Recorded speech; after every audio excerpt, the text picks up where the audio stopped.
Guys, അപ്പോൾ welcome back to എല്ലാവർക്കും പുതിയ വീഡിയോയിലേക്ക് സ്വാഗതം കേട്ടോ. അപ്പോൾ നമ്മൾ ഇന്നൊരു ഓംലേറ്റ് ഉണ്ടാക്കാൻ പോവാണ്. എല്ലാവർക്കും സ്വാഗതമുണ്ട്. ഓംലേറ്റൊക്കെ വലിയ കാര്യമൊന്നുമില്ല. ആദ്യം എണ്ണ ഒഴിക്കുക, തീ കൂട്ടുക, അത്രേ ഉള്ളൂ. പിന്നെ ഒന്ന് സ്പ്രെഡ് ചെറുതായിട്ടൊന്ന് കൊടുക്കുക, അത്രേ ഉള്ളൂ. പിന്നെ ആ മുട്ട ഇങ്ങോട്ടിങ്ങനെ പൊട്ടിച്ച് വയ്ക്കുമ്പോൾ ഉണ്ടല്ലോ, ആ ഉണ്ണി പൊട്ടാതെ നമ്മൾ ഒട്ടിക്കുക. ഉണ്ണി പൊട്ടി കഴിഞ്ഞാൽ സങ്കടം ഭയങ്കരമായിപ്പോൾ. ഒരു മെനകെട്ട ഉണ്ണിയൊക്കെ ആണേലും കുഴപ്പമൊന്നുമില്ല, നല്ലതാണ്, കുഴപ്പമില്ല. അടുത്ത ഉണ്ണി പൊട്ടാതെ ഒഴിക്കണം, പൊട്ടി.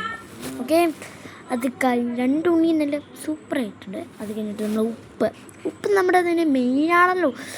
മെയിനെന്ന് പറഞ്ഞു കഴിഞ്ഞാൽ നമ്മുടെ ക്ലാസ്സിലെ പഠിപ്പിസ്റ്റിനെ പോലെ മെയിനായിട്ടുള്ള സംഭവം. പിന്നെ അതിൻ്റെ കൂടെ തന്നെ വേറൊരു പഠിപ്പിസ്റ്റ് പോലെയാണ് നമ്മുടെ സ്വന്തം കുരുമുളക് പൊടി. ആ കുരുമുളക് പൊടിയും ഇട്ടു. എനിക്ക് മുളക് പൊടി ഇഷ്ടമല്ല, ഇട്ട് കഴിഞ്ഞാൽ ഞാൻ ചത്തു. അതുകൊണ്ടാണ് കുരുമുളകില്ല. അപ്പം ഉണ്ണി പൊട്ടാതെ നമ്മൾ പതുക്കെടുക്കണം. ഉണ്ണി പൊട്ടിക്കഴിഞ്ഞാൽ വിഷയം മാറും എന്ന് പറയും, വിഷയം മാറും. അത് നമുക്ക് വണ്ടി അറിയാം. ഉണ്ണി എത്ര കഴിച്ചാലും മതിയാവില്ല, പക്ഷെ പുഴുങ്ങിയ ഉണ്ണി ഒട്ടും കൊള്ളുക.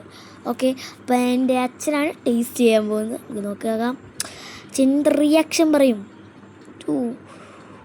കണ്ടിട്ട് വലിയ നല്ല റിയാക്ഷൻ ആണെന്ന് തോന്നുന്നു. എഡിറ്റിങ് ആയതുകൊണ്ട് അച്ഛനും ഇവിടെ ഇല്ല, അവിടെ പോയേക്കാണ്. നല്ലതാണ്, കുഴപ്പമൊന്നുമില്ല, ടേസ്റ്റൊക്കെ ഉണ്ടെന്നാണ് അച്ഛൻ പറയുന്നത്. അപ്പോൾ ഇന്നത്തെ വീഡിയോ